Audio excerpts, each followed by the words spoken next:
Bonjour à toutes et à tous et bienvenue dans Chrétienne, le podcast qui creuse la Bible pour servir Christ.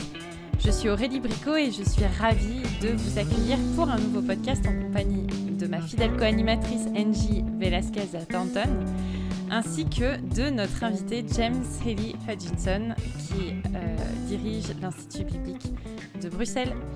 Merci d'être parmi nous. James, comment est-ce que vous allez aujourd'hui? Oui, bien, c'est un privilège de participer à ce podcast, mais en effet, merci. Je suis ici dans le local de l'Institut public au centre de Bruxelles et c'est toujours une joie de revoir les étudiants. Beaucoup par la grâce de Dieu, d'étudiants mûrs que nous avons actuellement et passer du temps avec eux, c'est encourageant, édifiant et je suis dans la joie de ce constat encore une fois aujourd'hui. Excellent. J'ai une amie qui va bientôt arriver en Belgique pour démarrer un cursus en septembre. Donc, on se réjouit beaucoup pour elle. Elle a vraiment hâte de démarrer. On a des super échos. Alors aujourd'hui, on va creuser la parole. Parce qu'il paraît qu'on a avec nous un spécialiste du psautier. Ai-je raison? Euh, oui, j'ai réalisé mon doctorat dans ce domaine. Euh, je suis un spécialiste, voilà, j'évoque ça juste pour le cas où euh, ce serait nécessaire. Donc, je suis un spécialiste à l'interface entre la théologie biblique et le psautique, on va le dire comme ça. Et je ne suis pas un spécialiste du sujet précis. Je suis couvert maintenant. J'avais à cœur ce sujet parce que j'ai donné une formation. Donc, chez Sola, la branche québécoise de Gospel Coalition, on a fait une formation tout au long de l'année sur les psaumes. Donc, en mai de 2022, on a eu un atelier sur comment enseigner les Écritures de façon textuelle dans les psaumes. En automne, on a fait une cohorte de 6 semaines dans les psaumes pour approfondir les leçons qu'on avait déjà touchées dans l'atelier sur comment enseigner les psaumes de façon textuelle. Et au mois de mars, on a eu une conférence pour toutes femmes, pas pour les enseignants seulement, mais pour toutes femmes sur comment enseigner l'écriture. Et c'était pas comment enseigner les écritures, mais sur les psaumes. Trouver Christ dans les psaumes. Et on voulait exposer les femmes à comment voir Christ dans chaque partie de l'écriture, y compris les psaumes. Et une question qui est revenue dans ces formations qu'on a fait, c'est comment devons-nous interpréter les psaumes imprécatoires? Et j'avais donné une réponse et j'étais satisfaite avec ma courte réponse de 2-3 minutes, mais ce n'était pas quelque chose que j'avais pu développer à profondeur. Et je me disais que ça serait vraiment intéressant pour non seulement les femmes qui se forment avec nous chez Sola, mais à toutes et tous qui nous écoutent, de pouvoir entendre quelqu'un qui a beaucoup plus d'expertise, même si les psaumes imprécatoires ne sont pas ton sujet d'expertise précis, mais que tu puisses nous aider à comprendre d'abord, c'est quoi un psaume imprécatoire? C'est un psaume dans lequel le psalmiste, donc celui qui prie, demande à Dieu de maudire des ennemis. Euh, la question de savoir quels psaumes sont dans cette catégorie est fort débattue euh, parce qu'on trouve des imprécations euh, parfois d'un seul verset à l'intérieur d'un long psaume et certains spécialistes vont dire voilà, c'est du coup un psaume imprécatoire. Euh, mais il n'y a que probablement une demi-douzaine de psaumes qui sont plus purs, on va dire, où on trouve ce phénomène quasi tout au long. Mm-hmm. Alors, la question étant, est-ce que l'imprécation est un style qui est présent uniquement dans les psaumes ou est-ce qu'on retrouve ça dans d'autres endroits de l'Ancien Testament et peut-être du Nouveau. Oui, on trouve ça ailleurs aussi, dans Néhémie, euh, dans le Nouveau Testament. J'essaie de réfléchir. Euh, Galates 1, versets 8 et 9 me vient à l'esprit. Oui, donc c'est pas un phénomène restant Même en Apocalypse, n'est-ce pas? N'est-ce pas que les saints qui sont sous le trône et qui ont été martyrisés, ils crient pour la justice de Dieu auprès de ceux qui attaquent l'épouse de Christ, n'est-ce pas? Euh, je n'ai pas, je n'ai pas le texte clairement en tête là. Hmm. Ça m'est venu à l'esprit comme ça, mais je peux le chercher pendant qu'on Mm. discute.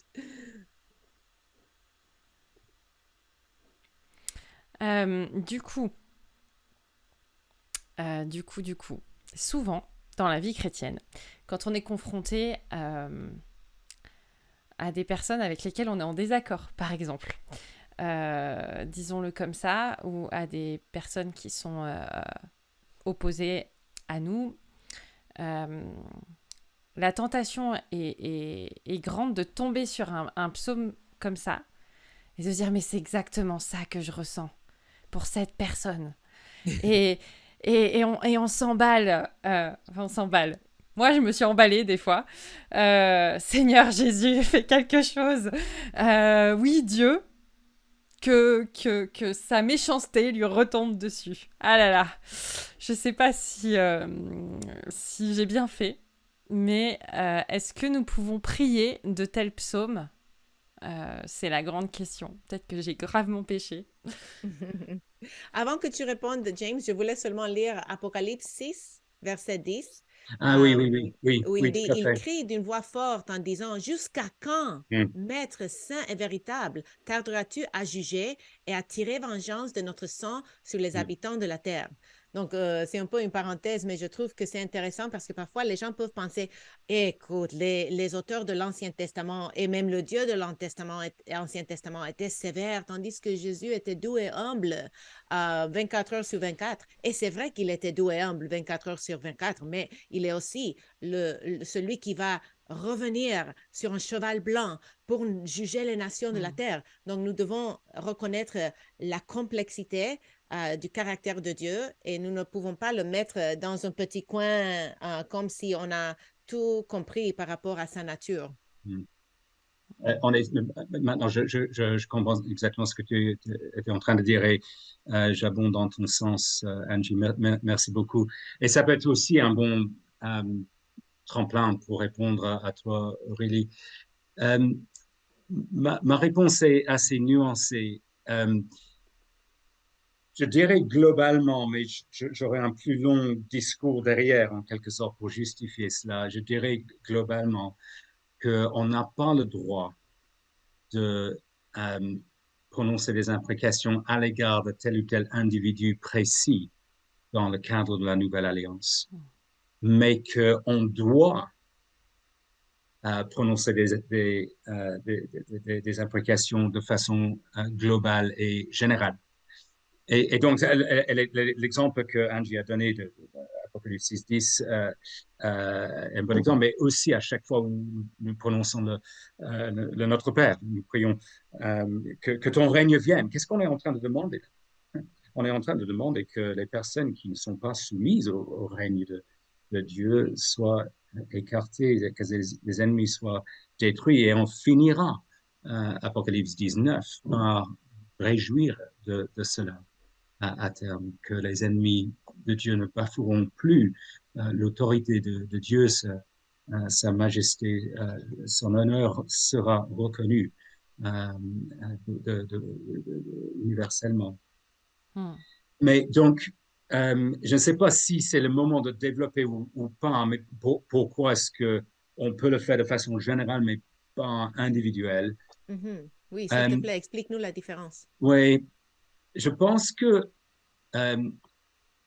si moi j'ai tendance à réfléchir de façon alliantielle, donc en termes des alliances entre Dieu et les êtres humains qui sont, qui, présenté au fil de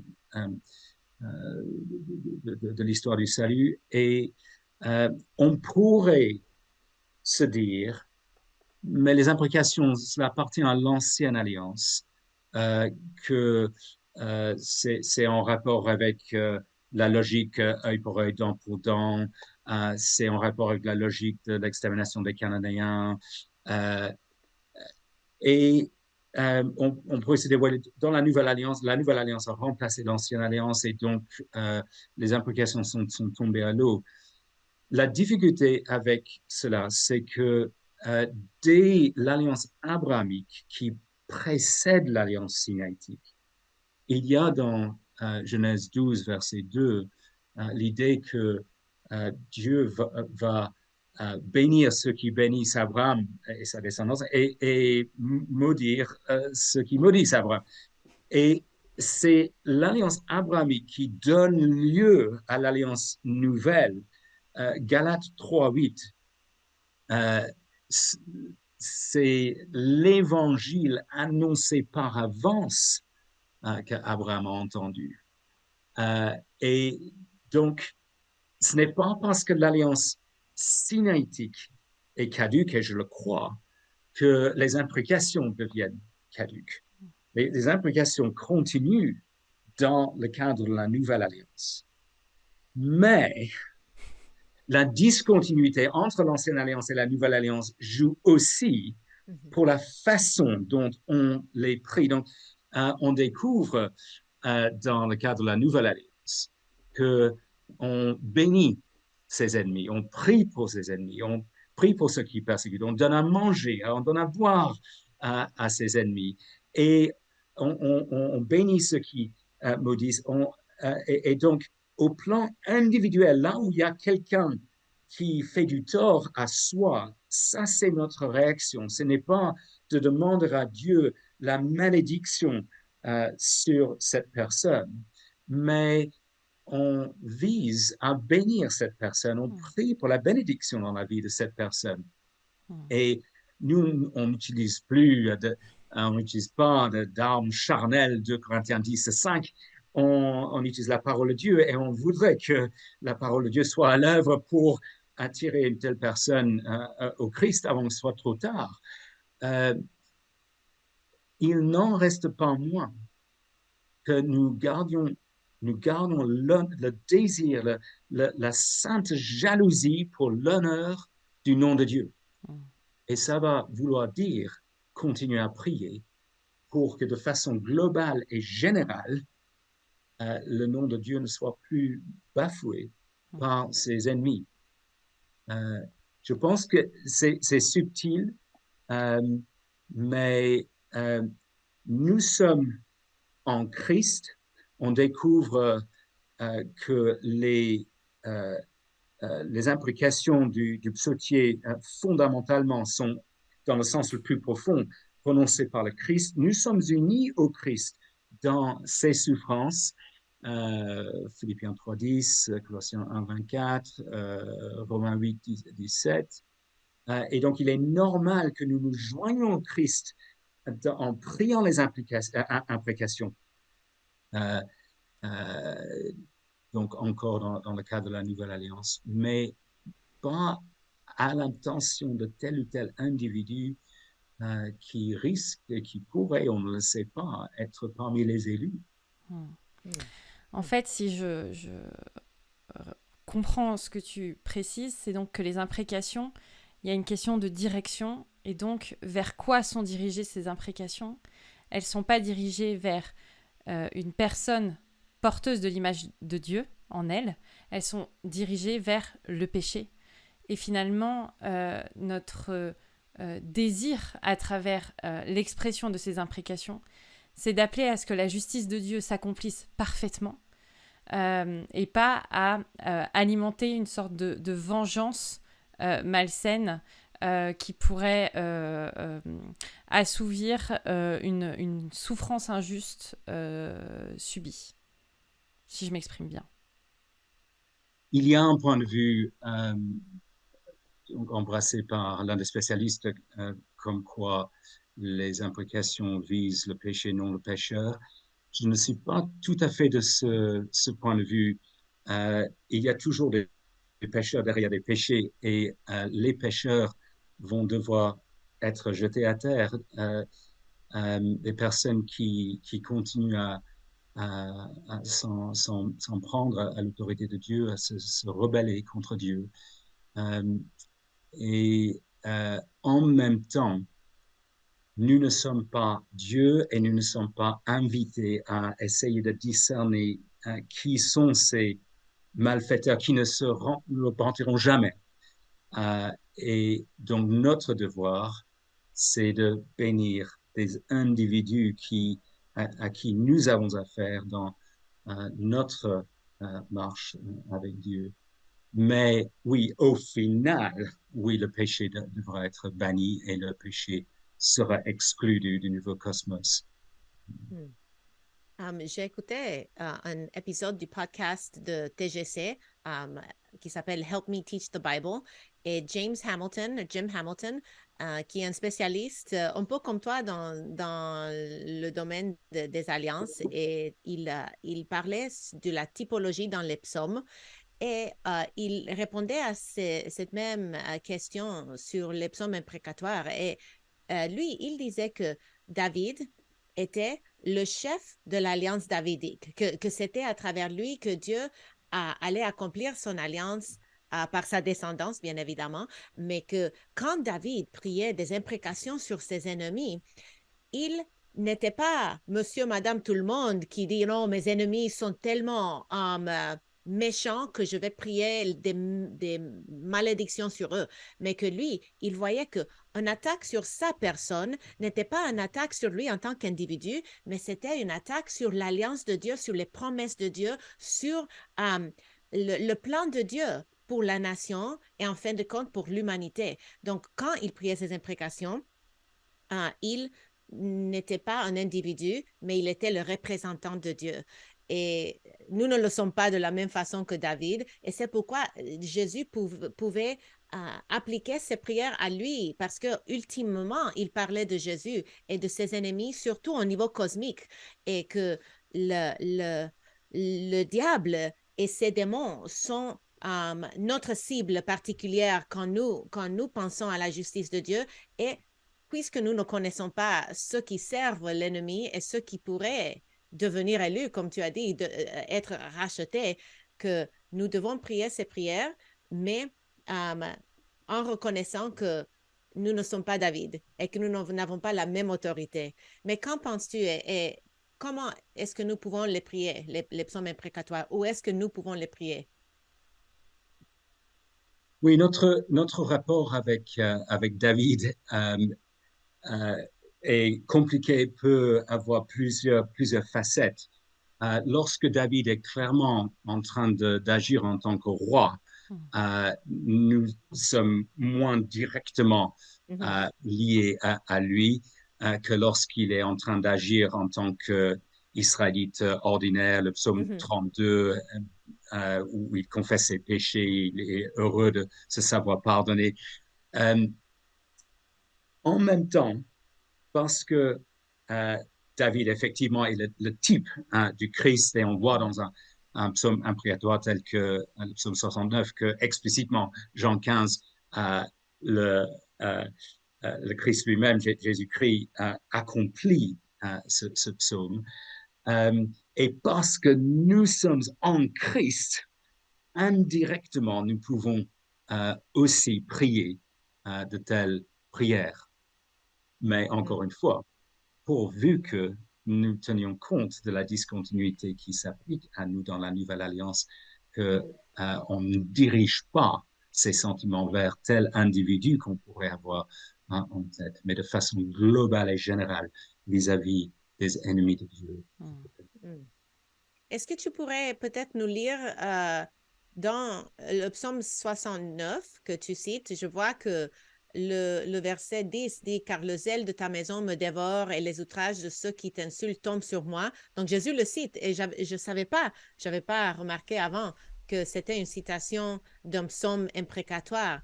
Mais est-ce que tu pourrais nous dire un peu plus sur ce psaume, sur le coup? Est-ce que c'est possible? Euh,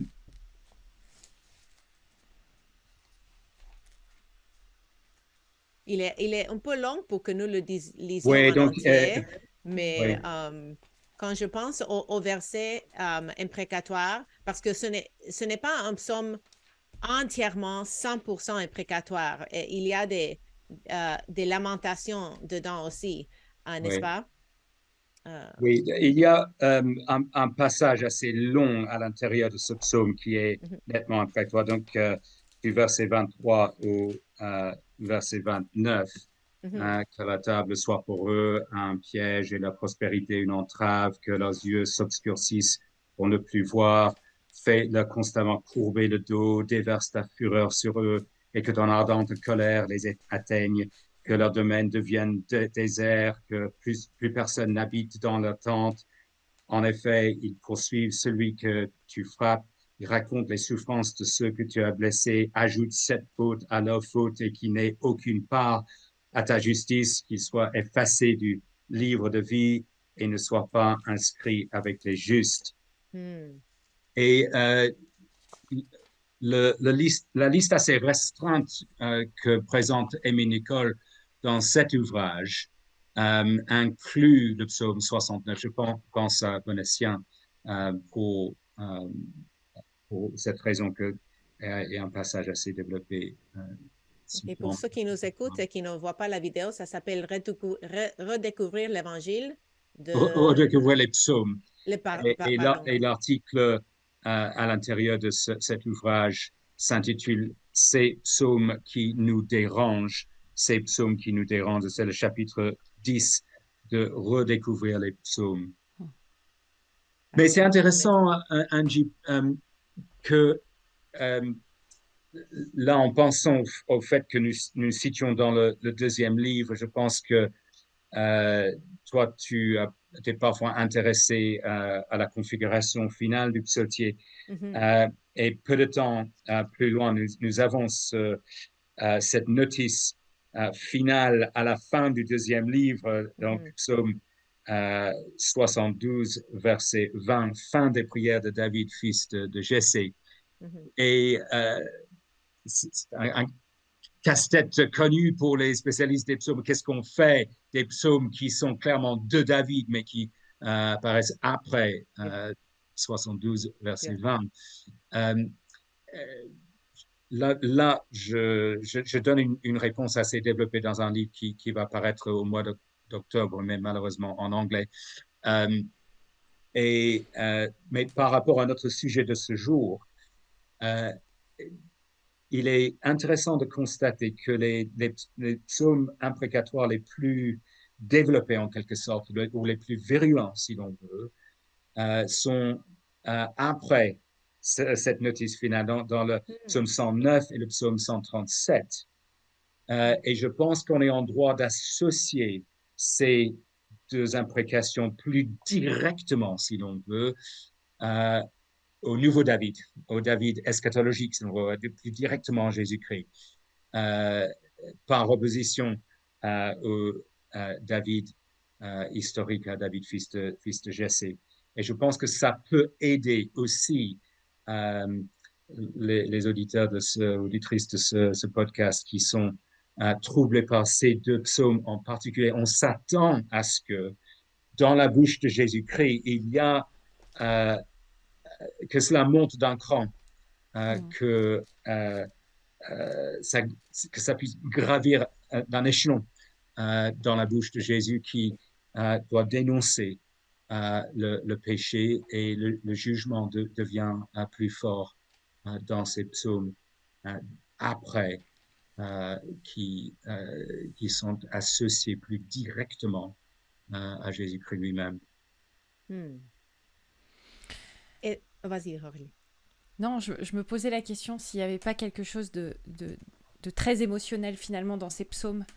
Euh, une sorte de tension entre ce qu'on a envie, mais ce qu'on ne va pas faire. Je pense souvent à David en me disant que c'est quand même quelqu'un qui a été dans l'opposition une grande partie de sa vie, mais quand il a eu l'occasion c'est mal dit, Oui. mais de se débarrasser de Saül, il n'a pas saisi l'occasion. Oui. Mm. Ouais. Et même à la fin, quand Saül va mourir, il aura des paroles assez finalement conciliantes vis-à-vis de Saül, vis-à-vis de ce qu'il a accompli. Voilà. Et donc, du coup, par rapport à ces psaumes imprécatoires, moi, j'y vois beaucoup le côté aussi émotionnel de se dire il faut qu'on se débarrasse de tout ce péché, de tout ce mal qui finalement nous ronge et vient affecter notre vie au plus profond de notre cœur. Mais finalement, la décision finale, elle est dans les mains de Dieu. Et voilà, c'est un partage que je voulais vous Oui, et donner. avant que tu répondes, j'aime bien ce que tu dis et je pense aussi quand les psaumes de lamentation disent des choses, même que Jésus cite, pourquoi m'as-tu abandonné?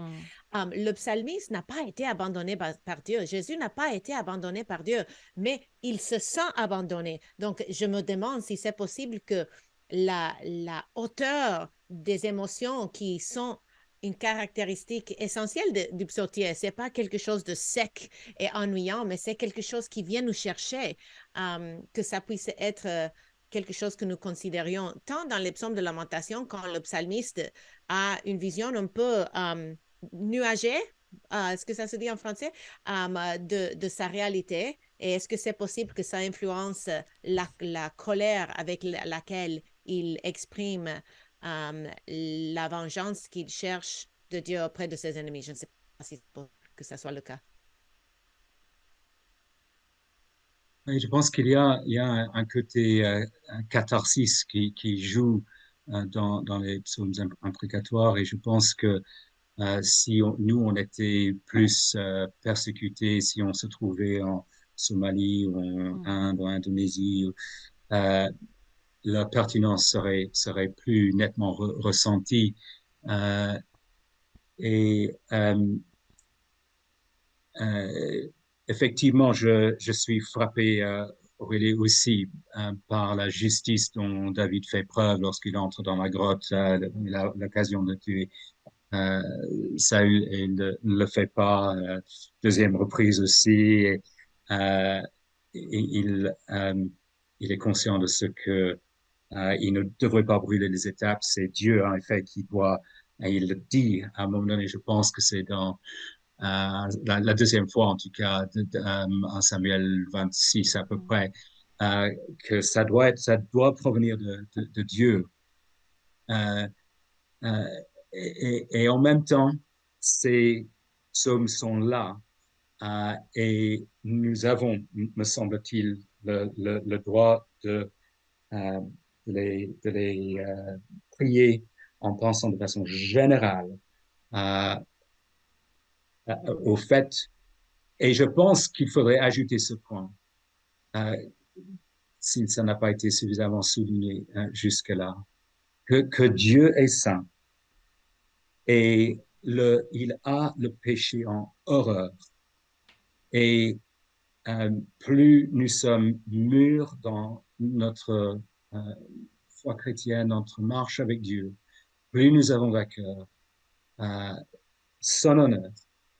Et pour les personnes qui ont du mal à considérer que les psaumes imprécatoires puissent jouer du tout pour un croyant en Jésus-Christ, parfois on peut se demander, est-ce que c'est parce que il n'y a pas cette sainte jalousie pour l'honneur de Dieu. Euh, et en effet, je pense que à ce titre-là, David est un bon modèle pour nous. Je te rejoins, Aurélie. Et ce que tu viens de dire me fait penser au psaume 11, verset 5, qui dit « L'Éternel sonde le juste, il est le méchant et celui qui se plaît à la violence. » Et j'ai du mal avec ce verset parce qu'on dit souvent que Dieu déteste le péché, mais pas le pécheur. Et il y a une tension avec ce verset qui me dépasse parce que, car Dieu a tant aimé le monde qu'il a donné son Fils unique. Et il y a beaucoup de versets qui parlent de l'amour de Dieu, mais on ne peut pas effacer ce verset-là non plus qui parle, et ce n'est pas un psaume imprécatoire en tant que tel, ou au moins ce verset n'est pas imprécatoire, c'est une simple déclaration de la justice de Dieu et l'horreur qu'il a pour le péché et le pécheur, un peu comme tu viens de dire. J'ai un autre verset sous les yeux qui va dans le même sens, le psaume 5, verset 7, l'Éternel a horreur Mm. des assassins et des trompeurs. Oui, Mm. sur la même longueur d'onde. Mm. Tu as parlé tantôt du psaume imprécatoire dans le contexte de l'ordre des psaumes. Est-ce que tu aurais quelque chose à ajouter? Par exemple, si je comprends bien, le premier livre du psautier, parle de David dans sa, sa phase avant sa couronation, où il fuit ses persécuteurs, et on voit ce thème se répéter. Et dans le deuxième livre, on voit qu'il est couronné et qu'il fait face à des ennemis, mais qu'il les invite à venir et se soumettre à Dieu et trouver la miséricorde, et ainsi de suite avec les thèmes de chaque livre.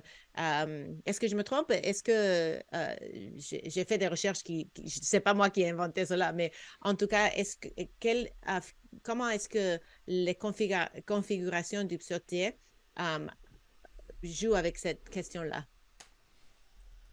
Oui, alors pour ces propos-là précis, je ne suis pas sûr.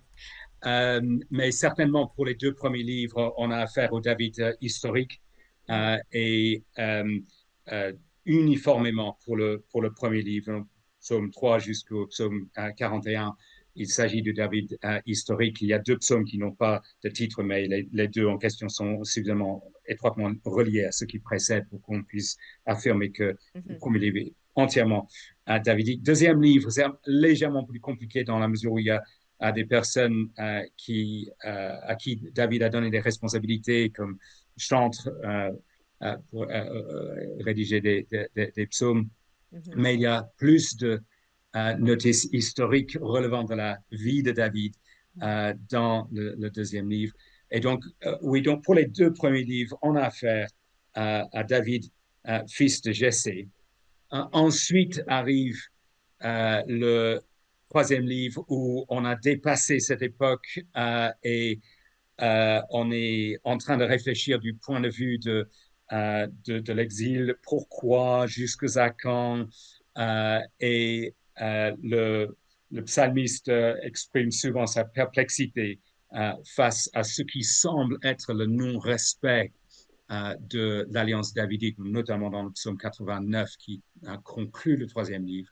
Je pense que le quatrième livre donne les armes théologiques permettant d'expliquer pourquoi Dieu n'a pas abandonné ses promesses faites à David. Et ça commence par Abraham. Ça peut être curieux, mais le psaume 72 permet de savoir que si l'alliance abrahamique reste ferme, alors l'alliance davidique reste ferme aussi, parce que c'est dans le roi que l'alliance abrahamique va trouver sa réalisation, et donc le roi va venir. Et puis, cinquième livre, on voit le roi du psaume 2, introductif et programmatique, revenir sur le devant de la scène à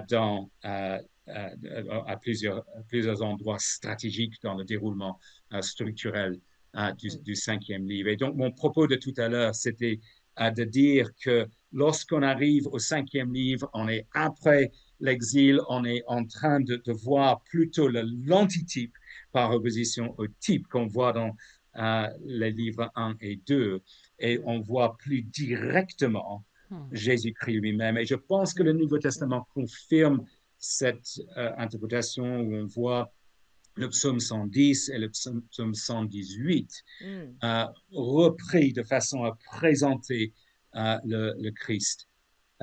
Et donc, mon propos de tout à l'heure, c'est de dire que c'est dans ce dernier livre qu'on voit les psaumes imprécatoires les plus choquants de prime abord, mais c'est le Christ qui les prononce au fond. Ah, merci, c'est encore plus clair. Tu étais clair d'abord, mais je vois comment tu avais développé ça tout de suite après, que c'est vraiment plus clair. Merci. Est-ce que le Nouveau Testament apporte un éclairage particulier sur l'imprécation de l'Ancien Testament telle qu'elle est présentée et comme tu nous l'as si bien détaillée, c'est-à-dire, est-ce que finalement ça prend une forme, on va dire, d'appeler le retour du Seigneur, d'aspirer à ce que sa justice soit pleinement accomplie, et non la nôtre, et d'attendre enfin que son royaume soit pleinement établi. Oui, je pense que c'est exactement ça. On pense à la fin de 1 Corinthiens 16, 22, Maranatha. Donc, viens Seigneur. Ça, c'est notre désir. C'est avec cela que le Nouveau Testament se termine, bien entendu aussi. Viens Seigneur Jésus.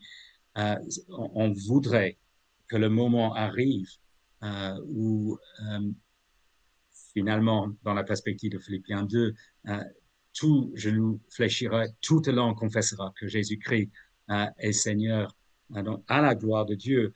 Pour le moment, lorsqu'on regarde autour de soi, le nom de Dieu n'est pas honoré, et ça nous cause du chagrin, de la peine, de la souffrance, et on brûle d'envie que ça change. Et donc, je pense que les psaumes imprécatoires s'inscrivent dans cette perspective globale et générale de vouloir voir le nom de Dieu honoré.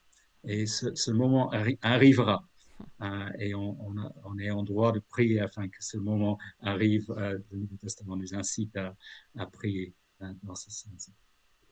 Amen.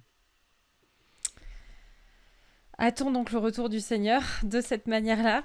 On espère que cette discussion vous aidera à mieux servir Christ dans les endroits où il vous a placé et dans tous les domaines de votre vie, qu'il puisse vous donner d'avoir soif de sa justice et d'espérer qu'un jour toute chose sera jugée et parfaitement jugée. Merci James pour tes éclairages et pour ta simplicité. C'est très apprécié. On vous redit que si vous avez des questions, vous pouvez nous écrire à chrétienne@toutpoursagloire.com.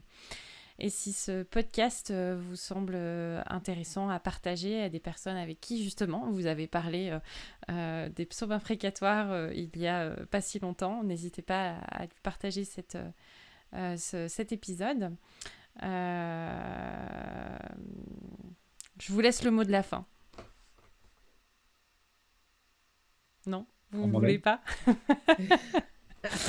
Vous le voulez pas, bah mince alors. Je pense que James a tout dit. Ok, très bien. Eh bien, que le Seigneur te bénisse dans ton ministère à Bruxelles, James, et qu'il t'accorde un été, peut-être un peu de repos dans cet été qui approche, et une bonne rentrée en septembre. Un grand merci. Je vous souhaite à toutes et à tous une bonne journée et on vous donne rendez-vous la semaine prochaine pour un nouveau podcast.